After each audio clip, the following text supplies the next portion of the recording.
Saya baru saja menonton upacara pemberangkatan jemaah haji di Pendapa Malawapati di Kabupaten Bojonegoro. Dilanjut pemberangkatan di depan Pendapa yang dipimpin oleh Bupati Bojonegoro Haji Setiowahono dengan kibaran bendera jemaah haji dari satu kloter dari banyak rombongan naik bis. Mereka diberangkatkan ke Surabaya untuk melanjutkan proses pemberangkatan jemaah haji. Kemudian saya mengantar istri saya ke Dom Mary di Gereja Katolik Santo Paulus Bojonegoro. Dan hal ini mengingatkan bahwa pada bulan atau tahun ini adalah tahun ziarah bagi umat Katolik, tempat istri saya bergereja. Bagaimana dengan saya? Saya dari gereja lain yang mempunyai pemahaman berbeda tentang siarah, tentang siarah. Dan dari berbagai bacaan yang saya baca tentang ziarah ini, ada beberapa pemaknaan atau pengertian ketika kaum ulama dari berbagai agama yang berbeda, termasuk kekristenan selama abad pertengahan dengan filsuf-filsuf Kristen, itu mempunyai pemahaman bahwa ziarah itu ada kaitannya dengan sifat manusia yang berziarah di muka bumi. Berarti ini adalah kunjungan sementara di dalam kehidupan. Kalau di dalam bahasa Jawa, urip mung mampir ngombe. Ziarah ini banyak dilakukan oleh berbagai agama yang berbeda-beda. Agama Islam misalnya tadi saya sebut pemberangkatan jemaah haji ke Tanah Suci Mekah. Menurut bacaan yang saya pelajari, itu juga salah satu bentuk ziarah ke Tanah Suci dengan ibadah suci sebagai hukum yang kelima wajib bagi umat Islam. Jadi hukum Islam yang kelima. Selain itu juga ada kunjungan-kunjungan ke tempat-tempat suci atau ke makam orang yang merupakan utusan Allah yang disebut sebagai nabi, wali, dan tokoh-tokoh keagamaan masa lampau. Itu juga disebut sebagai ziarah. Sehingga ada namanya wisata ziarah, wisata religi. Selain agama Islam, juga ada agama Katolik yang melakukan ziarah ke tempat-tempat suci dan juga ke Gua Maria yang merupakan tempat suci bagi umat Katolik. Banyak sekali Gua Maria di permukaan muka bumi ini, bahkan di Jawa Timur juga ada banyak sekali.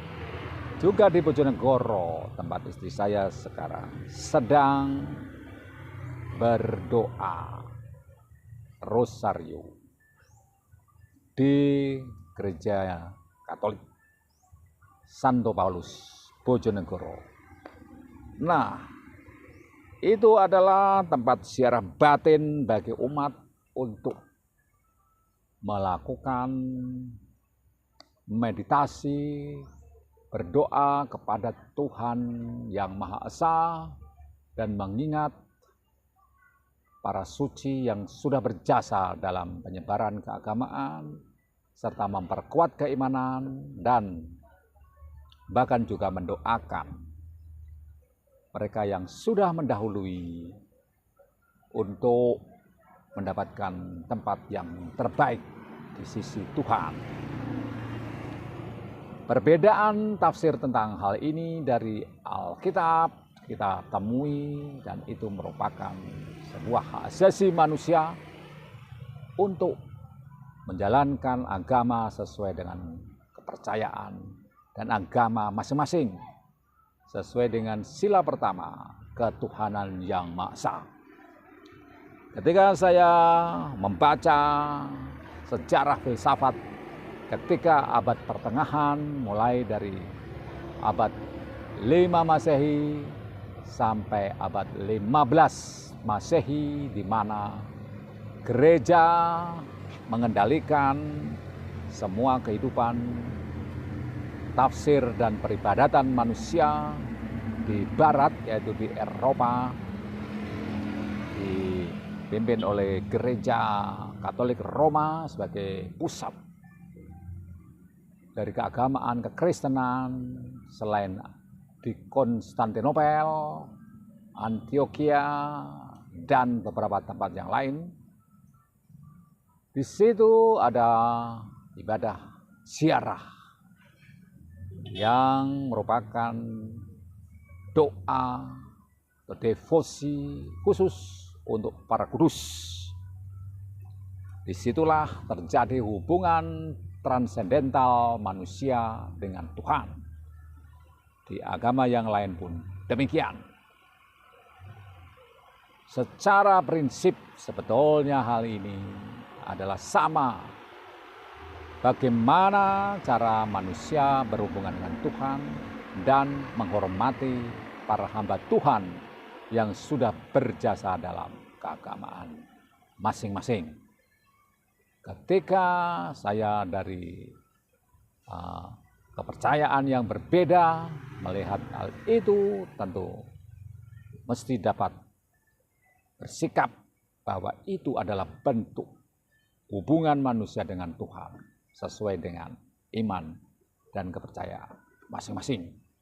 Ketika Protestanisme lahir pada abad 16, masa akhir Renaissance, ketika gereja Katolik diprotes oleh Bapak Gereja Protestan yaitu Martin Luther, sehingga ada ajaran-ajaran dari Katolik yang ditinggalkan oleh Protestan, baik itu dari Martin Luther, Calvin, Zwingli, dan seterusnya, sampai muncul ribuan denominasi di muka bumi, denominasi Kristen, sampai gereja lokal-lokal, bahkan individu-individu menafsirkan Alkitab sesuai dengan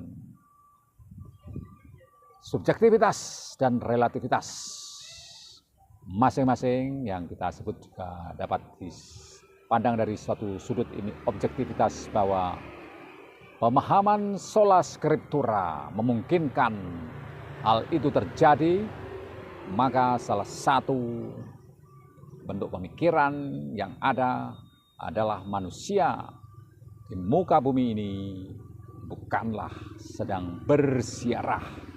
Salah satunya dipengaruhi oleh filsafat barat dengan Renaissance dan Aufklärung, yaitu abad kebangkitan ya Renaissance, dan abad pencerahan Aufklärung, bahwa manusia sebagai pusat dari muka bumi ini dalam pemikirannya, dia sebetulnya tidak sedang berziarah di muka bumi ini. maka malah dia disebut sebagai pencipta bumi, pencipta dunia. Ini dalam arti dengan berpikir dan kemampuannya berpikir, maka dia dapat menjadikan segala sesuatu di muka bumi ini ada oleh karena dia berpikir, sehingga muncul istilah aku berpikir maka aku ada. Jadi pemikiran manusia inilah yang akan membawa manusia di dalam arah kehidupannya mau dibawa kemana. Tidak tergantung dari ajaran-ajaran agama, orang-orang suci, dan otoritas-otoritas lain di atasnya. Nah, dengan demikian ini adalah sebuah pemahaman yang lain yang menyatakan bahwa manusia sesungguhnya tidak sedang bersiarah di muka bumi ini. Kalau disebut manusia pencipta bumi ini itu terlalu ekstrim, maka mungkin bahwa manusia dapat diartikan di sini dia bertempat tinggal dan tidak perlu bersiarah kemana-mana. Bagaimana dia dapat menghidupkan kehidupannya di tempat tinggalnya ini. Ini adalah salah satu pemikiran yang secara filosofis dapat memperkaya kita, karena fungsi filsafat salah satunya adalah memberikan pemikiran-pemikiran alternatif dan bukanlah memberikan satu eksekusi terhadap suatu tindakan. Jadi terserah iman percaya masing-masing, pemahaman bahwa manusia bukan peziarah tapi adalah tuan rumah di muka bumi ini, sehingga dia berpikir untuk kebaikannya dengan kepercayaannya sendiri, dengan sapere aude atau keberanian berpikir oleh diri sendiri. Ini mungkin menjadi alternatif yang lain memperkuat kita bahwa sesungguhnya segala perspektif itu bila ditempatkan pada posisi dan konteks yang tepat, maka dia akan ada gunanya, baik manusia sebagai peziarah di muka bumi ini maupun sebagai dia tuan rumah